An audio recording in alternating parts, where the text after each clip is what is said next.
pesan kebenaran firman Tuhan yang akan merubah, mendewasakan, dan memberkati. Pesan yang diambil dari kitab Roma pasal 8 ayat 6-9. Tapi pertama, mari melihat kebenaran tempat yang paling mengerikan, yaitu neraka. Mungkin karena neraka diketahui tempat yang paling mengerikan, maka muncul berbagai ide atau konsep yang menarik mengenai tempat ini. Banyak sekali konsep-konsep berbeda mengenai neraka. Ada yang bilang Tuhan Maha Pengasih, tidak mungkin akan mengirimkan umat-umatnya ke sana. Atau ada yang berkata, nanti semua orang pada akhirnya akan masuk surga, tapi harus lewat neraka dulu untuk dimurnikan. Belum lagi golongan ateis yang menolak keberadaan Tuhan. Ada juga kaum yang percaya dengan reinkarnasi. Walaupun banyak konsep-konsep menarik mengenai neraka, tapi bagi mereka yang mempercayai semua konsep ini, kemungkinan besar adalah golongan orang-orang yang mau membenarkan diri sendiri. Ini timbul dari ketidakinginan untuk bertobat. Tidak sedikit orang yang menganggap neraka sebuah lelucon. Maka golongan yang sama pula pasti menganggap Alkitab dan Tuhan adalah kisah dongeng. Neraka disebutkan sebanyak 167 kali dalam Alkitab dengan berbagai istilah yang berbeda, seperti Gehenna, Lebak Ben Hinnom yang ditulis di kitab Perjanjian Lama, Hades, jurang maut, hukuman abadi, atau suatu tempat penyiksaan kekal. Jika ada tempat penyiksaan yang paling mengerikan di dunia, ketahuilah bahwa penyiksaan di neraka jauh lebih mengerikan. Jika ada orang yang paling sadis di sejarah dunia ini, ketahuilah bahwa penghakiman Tuhan yang Maha Adil akan lebih mengerikan. Yesus berkata di Matius 10 ayat 28, dan janganlah kamu takut kepada mereka yang dapat membunuh tubuh, tetapi yang tidak berkuasa membunuh jiwa. Takutlah terutama kepada Dia yang berkuasa membinasakan baik jiwa maupun tubuh di dalam neraka. Kitab Wahyu mengatakan, neraka adalah lautan api dan belerang. Neraka juga tempat ratapan dan kertakan gigi. Yesus telah menjelaskan bahwa di neraka semua panca indera manusia masih berfungsi normal. Kisah orang kaya dan Lazarus dalam kitab Injil Lukas 16 ayat 22-24. Kemudian matilah orang miskin itu, lalu dibawa oleh malaikat-malaikat ke pangkuan Abraham. Orang kaya itu juga mati, lalu dikubur. Dan sementara ia menderita sengsara di alam maut, ia lagi memandang ke atas, dan dari jauh dilihatnya Abraham dan Lazarus duduk di pangkuannya. Lalu ia berseru, katanya, Bapa Abraham, kasihanilah aku, suruhlah Lazarus supaya ia mencelupkan ujung jarinya ke dalam air dan menyejukkan lidahku, sebab aku sangat kesakitan dalam nyala api ini. Kemudian di ayat ke-25 dengan jelas Abraham berkata bahwa Lazarus sekarang mendapat yang baik, yaitu penghiburan, sedangkan orang kaya mendapatkan yang buruk, yaitu penderitaan. Yesus tidak pernah mengatakan ini hanya perumpamaan, tetapi ini menggambarkan kondisi nyata setelah kematian. Jelas sekali bahwa orang kaya itu sangat menderita dan tidak dimusnahkan. Dia masih sadar, merasakan kesakitan, sehingga dia memohon agar saudara-saudaranya yang masih hidup di dunia untuk diperingatkan supaya mereka tidak masuk ke tempat yang sama. Markus pasal 9 ayat 43-48. Yesus berbicara tentang api yang tidak padam dan ulat yang tidak mati, seperti juga yang dikatakan orang kaya tersebut, sebab aku sangat kesakitan dalam nyala api ini. Ini menunjukkan penderitaan yang terus-menerus. Matius pasal 25 ayat 46, Yesus jelas mengatakan, dan mereka ini akan masuk ke dalam siksaan yang kekal, tapi orang benar ke dalam hidup yang kekal. Kata Yunani aionios digunakan baik untuk hidup kekal maupun siksaan kekal. Jika kehidupan kekal itu abadi, maka siksaannya juga abadi. Setiap orang akan menuju kepada satu titik yaitu kematian. Jangan sampai siapapun menghembuskan nafas terakhirnya di bumi ini. Dan pertama yang akan dialami saat terjaga adalah lautan api menyala yang tak pernah padam. Saat terjaga pertama kali, telinganya mendengar jeritan, ratapan, tangisan yang belum pernah dia dengar sebelumnya. Saat terjaga, aroma belerang menyengat indera penciumannya, ditambah rasa haus kering yang tidak pernah dirasakan ada di mulut dan tenggorokannya. Bagaimana mungkin Allah Bapa yang Maha Kasih menciptakan neraka dan menyiksa ciptaannya yang Dia kasihi? Neraka bukan untuk manusia, tetapi tempat pembuangan para malaikat Tuhan yang berbuat dosa. Petrus menjelaskan hal ini di suratnya yang kedua, pasal 2 ayat 4. Sebab jikalau Allah tidak menyayangkan malaikat yang berbuat dosa, tetapi melemparkan mereka ke dalam neraka, dan dengan demikian menyerahkannya ke dalam gua-gua yang gelap untuk menyimpan mereka sampai hari penghakiman. Di kitab Kejadian 1 ayat 27 dan 28, Tuhan menciptakan manusia itu menurut gambarnya. Menurut gambar Tuhan diciptakannya dia, laki-laki dan perempuan diciptakannya mereka. Tuhan memberkati mereka. Lalu Allah Bapa berfirman kepada mereka, "Beranak cuculah dan bertambah banyak, penuhilah bumi dan taklukkanlah itu. Berkuasalah atas ikan-ikan di laut dan burung-burung di udara, dan atas segala binatang yang merayap di bumi." Tetapi hubungan antara manusia dan Tuhan menjadi berakhir karena ketidaktaatan mereka kepada perintahnya. Adam dan Hawa berdosa, sehingga dikatakan bahwa semua orang telah berbuat dosa dan telah kehilangan kemuliaan Allah.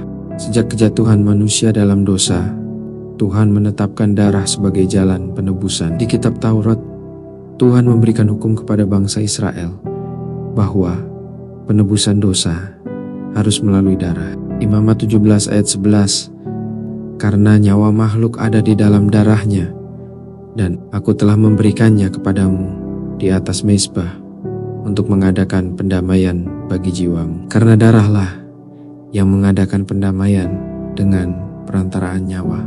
Korban hewan tidak akan bisa menghapus dosa secara sempurna. Ibrani 10 ayat 4. Sebab tidak mungkin darah lembu jantan atau darah domba jantan menghapus dosa. Sudah pasti manusia yang berdosa sepatutnya harus mati untuk dosanya, dan tentunya ini sebuah keadilan. Tetapi karena besarnya kasih Allah Bapa akan dunia ini, Ia telah mengaruniakan anaknya yang tunggal untuk memberikan nyawanya, darahnya, supaya setiap orang yang percaya kepadanya tidak binasa, melainkan beroleh hidup yang kekal. Namun kenyataannya masih banyak yang tidak percaya kepada karunia kasih Tuhan. Mereka secara terang-terangan menghina, menolak Yesus yang satu-satunya jalan dan kebenaran dan hidup. Kitab Ibrani 10 ayat 29 menuliskan, betapa lebih beratnya hukuman yang harus dijatuhkan atas dia yang menginjak-injak anak Allah, yang menganggap najis darah perjanjian yang menguduskannya, dan yang menghina roh kasih karunia. Tuhan bukanlah sosok yang kejam, tetapi manusialah yang menolak keselamatan dalam Yesus, dan secara langsung memilih hukuman dari keadilan Tuhan. Setiap orang yang menolak dan tidak percaya akan binasa dengan sendirinya. Yohanes pasal 3 ayat 17. Sebab Allah mengutus anaknya ke dalam dunia, bukan untuk menghakimi dunia, melainkan untuk menyelamatkannya oleh dia. Yohanes 3 ayat 18. Barang siapa percaya kepadanya, ia tidak akan dihukum. Tapi barang siapa tidak percaya, ia telah berada di bawah hukuman, sebab ia tidak percaya dalam nama Anak Tunggal Allah. Meskipun neraka tidak diciptakan untuk manusia, tapi sayangnya tempat itu akan juga menjadi destinasi bagi setiap orang yang menolak karunia keselamatan Allah melalui Yesus Kristus. Di kitab Roma pasal 8 ayat 6-9 dikatakan karena keinginan daging adalah maut, tetapi keinginan roh adalah hidup dan damai sejahtera. Sebab keinginan daging adalah perseteruan terhadap Allah, karena ia tidak takluk kepada hukum Allah. Mereka yang hidup dalam daging tidak mungkin berkenan kepada Allah.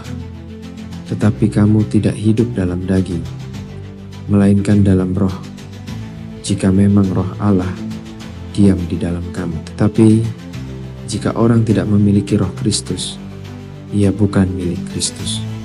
Di dalam Yohanes 3 ayat 6, Yesus berkata, apa yang dilahirkan dari daging adalah daging, dan apa yang dilahirkan dari roh adalah roh. Setiap orang berdosa hidup di dalam belenggu kuasa kedagingan, dan pastinya tidak akan melihat kerajaan Allah, karena mereka belum dilahirkan dari roh.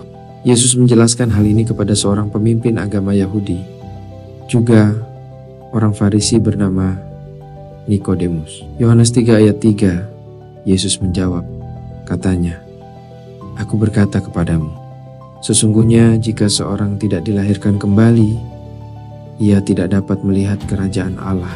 Sangat jelas kebenarannya bahwa setiap orang harus dilahirkan kembali dalam roh Allah untuk dapat melihat kerajaan Allah.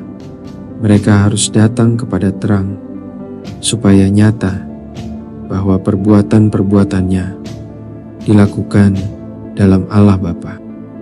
Saat seseorang dilahirkan kembali, orang itu kembali kepada kehendak Tuhan. Ketika Tuhan menciptakan manusia serupa dengan gambarnya, maka kemuliaan Allah terpancar dari hidup orang tersebut. Seperti yang dikatakan Yesus di Matius 5 ayat 14. Kamu adalah terang dunia. Kota yang terletak di atas gunung tidak mungkin tersembunyi. Ini berarti apapun yang dilakukan orang setelah dilahirkan kembali adalah berdasarkan keinginan-keinginan roh, bukan keinginan-keinginan daging. Tidak ada sama sekali yang dapat diperbuat manusia untuk menebus dosa-dosanya atau untuk mendapat perkenanan Tuhan. Yesaya 64 ayat 6 menuliskan, demikianlah kami sekalian seperti seorang najis, dan segala kesalehan kami seperti kain kotor. Kami sekalian menjadi layu seperti daun, dan kami lenyap oleh kejahatan kami, seperti daun dilenyapkan oleh angin. Di Efesus 2 ayat 8-9. Sebab karena kasih karunia kamu diselamatkan oleh iman. Itu bukan hasil usahamu, tetapi pemberian Allah, dan bukan hasil pekerjaanmu, supaya jangan ada orang yang memegahkan diri. Siapa yang dapat membuat Tuhan berkenan?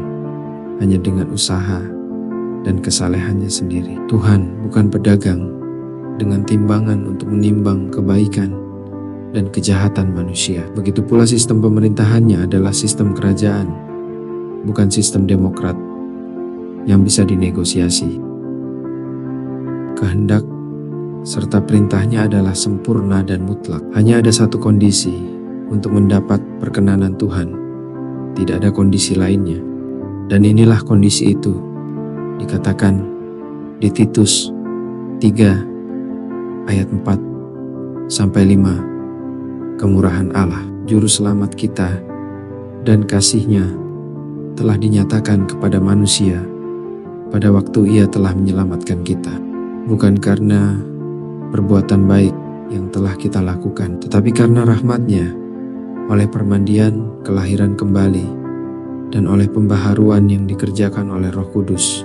Yesus telah mengatakan, sesungguhnya jika seorang tidak dilahirkan kembali, ia tidak dapat melihat kerajaan Allah. Yohanes 14 ayat 6, kata Yesus kepadanya, akulah jalan dan kebenaran dan hidup. Tidak ada seorang pun yang datang kepada Bapa kalau tidak melalui aku.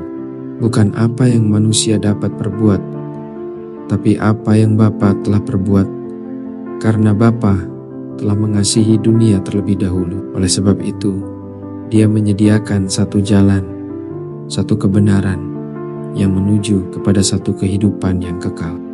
Yohanes 3 ayat 16. Karena begitu besar kasih Allah akan dunia ini, sehingga Ia telah mengaruniakan anaknya yang tunggal, supaya setiap orang yang percaya kepadanya tidak binasa, melainkan beroleh hidup yang kekal. Setiap orang harus percaya kepada anaknya yang tunggal sebagai wujud kasih Allah yang luar biasa untuk beroleh hidup yang kekal. Roh Allah tinggal di dalam seseorang jika dia memiliki Roh Kristus. Hanya di dalam Yesus ada keselamatan. Barang siapa percaya kepadanya, ia tidak akan dihukum. Barang siapa tidak percaya, ia telah berada di bawah hukuman, sebab ia tidak percaya dalam nama Anak Tunggal Allah.